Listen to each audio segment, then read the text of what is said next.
Now on Sunrise, severe floods trigger evacuations and rescues. Where things stand as the rain has started tapering off.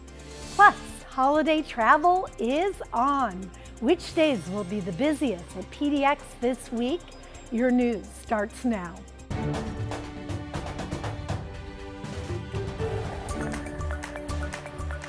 Good morning, and thanks for getting up with us on this Saturday morning. I'm Libby Dowsett. A lot to get to this morning. But first, let's check in with Corey Johnson with our forecast for the holiday week, really. Exactly. It's hard to believe Christmas is already right around the corner, but the good news is we're tapering off in the way of rain that we've seen really in substantial amounts over the last few days, Libby. So taking a look from our live camera right now, this is a Rose City camera, droplets out there for us this morning, a cloudy start to the day. We can expect to see on and off showers for the most part as we get into our Saturday. 44 degrees for us right now. Taking a look at active radar, this is what I mentioned, scattered showers across much of our area. It seems like it is coming down a little bit more for us in the Hillsborough area at this time, and also some snow out east. Our temperatures right now sitting in the low 40s this morning as we kick off the weekend. 37 in Pendleton, 17 in Baker City, for it's cold there. 32 in the Dalles, 44 as we saw in Portland, and 45 near Astoria. This is our Salem sky camera. Also looks like some droplets out on the camera for us. 42 degrees and cloudy at this time at the state capitol. Oregon Zoo camera also sees some breezy conditions. If you do have plans to head out to the zoo, definitely make sure to bring a light jacket with you today. A look at futurecasts as we get throughout the rest of the day, as I mentioned, is going to stay scattered really as we get into the later part of the afternoon and evening. It'll stop just a little bit right before bedtime, but as we get into tomorrow, it'll also pick up again. Keeping in mind, we do have a flood watch still in effect until 10 this morning for much of the Willamette Valley and near the coast. Also a winter storm warning in place until 4 this afternoon for areas on out east, including the Dalles, but we'll get to the timeline of the rest of the rain coming up. Thank you, Corey. Floodwaters claimed the life of a man in Yamhill County on Friday morning. Authorities say the driver went around signs indicating the road was closed and then got swept away in high water. This happened in Sheridan, not far from where Southwest DeYoung Road crosses the South Yamhill River. Catherine Cook takes us there.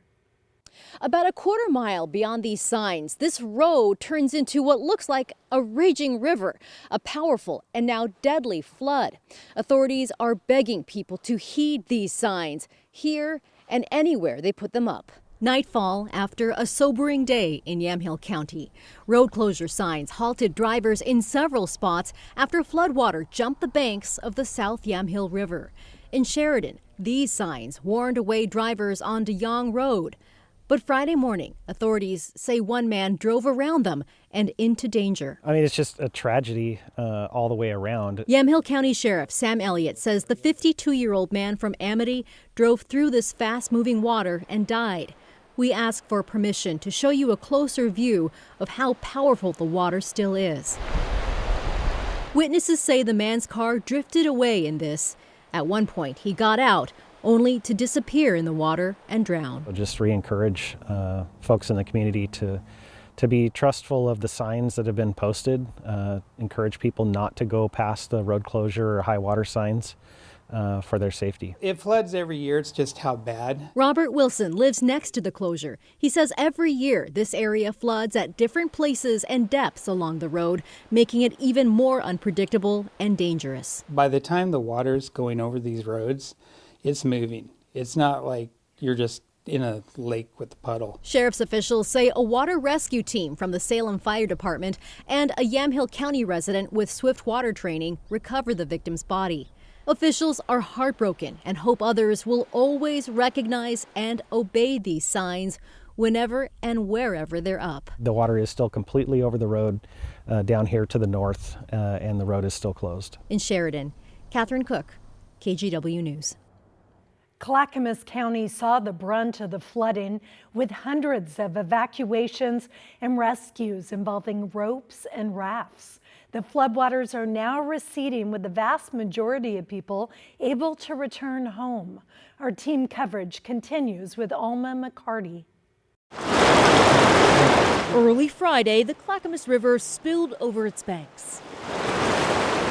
Water first overtaking backyards, then seeping and flowing into homes. So this is booming. I've never seen it this high in all the time I've had it. Across the county, some 300 people were forced to flee their homes.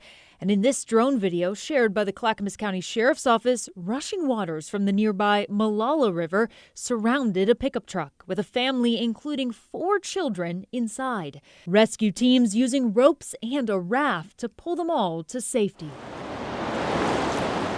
It's hard to believe that the water would come up that much. Larry Krause, who lives in Paradise Park, that's between Eagle Creek and Estacada on the Clackamas, considered staying in his cabin overnight, but eventually made the call to go. We said, that's it, just let's button her up and get the hell out of here. But I think it's about a foot, probably between a foot and a half. And just downstream in Carver, those living near the raging river came face to face with the surge. Dealt with typhoons in the Philippines. A lot of water with that, but not quite like this. When the river crested, the water levels were past many of these homes. Hours later, levels, as you can see, have gone down significantly, and many people who evacuated earlier are back in their homes. Elijah Osborne evacuated after midnight and says the water thankfully didn't make it to his property. No. I mean, we got this pool in the middle of the road, but that's about it. Forecasters say the flood watch for this section of the Clackamas should be over by Saturday afternoon, with residents saying they feel grateful for a break in the weather. As long as it doesn't start raining, I think we'll be okay. In Clackamas County, Alma McCarty, KGW News. Just shocking there. And we want to show you another view of the Clackamas River on Friday, which was transformed into this raging white water near Gladstone. Our team saw trees, logs, tires, even a dumpster being swept downstream in that swollen current. Things have now calmed down, with the National Weather Service reporting the river has dropped roughly 10 feet since it peaked on Friday. On the coast, the Tillamook School District canceled classes due to flooded roads and classrooms. The district says South Prairie Elementary was saturated with a couple inches of water seeping into the building on 3 sides after a creek overflowed. Around 100 volunteers showed up to help get furniture, books, and everything else off the floor. And speaking of the coast, Highway 6, which connects 26 with Tillamook, has partially reopened. 1 lane of traffic is getting through the area that's experienced a landslide and sunken grade. This is 10 miles west of Glenwood between milepost 29 and 42. Even so, ODOT says to expect long delays and to consider an alternate route if possible. Christmas is 5 days out, and that means holiday travel is already underway, and AAA is forecasting another record breaker. The Port of Portland is expecting more than 950,000 travelers to pass through PDX during the nearly 3-week holiday season. AAA says the busiest travel days nationwide are today and tomorrow. Another big one is the day after Christmas. Airport is flowing really smoothly, so it hasn't been bad. I was anticipating it to be a lot worse. That's why we got here so far in advance. It's looking pretty good. Honestly, I went to the bathroom earlier and I was looking at the lines and they were not that bad. Good news there. Airport officials recommend arriving at least 2 hours before your flight and bringing along a passport or real ID.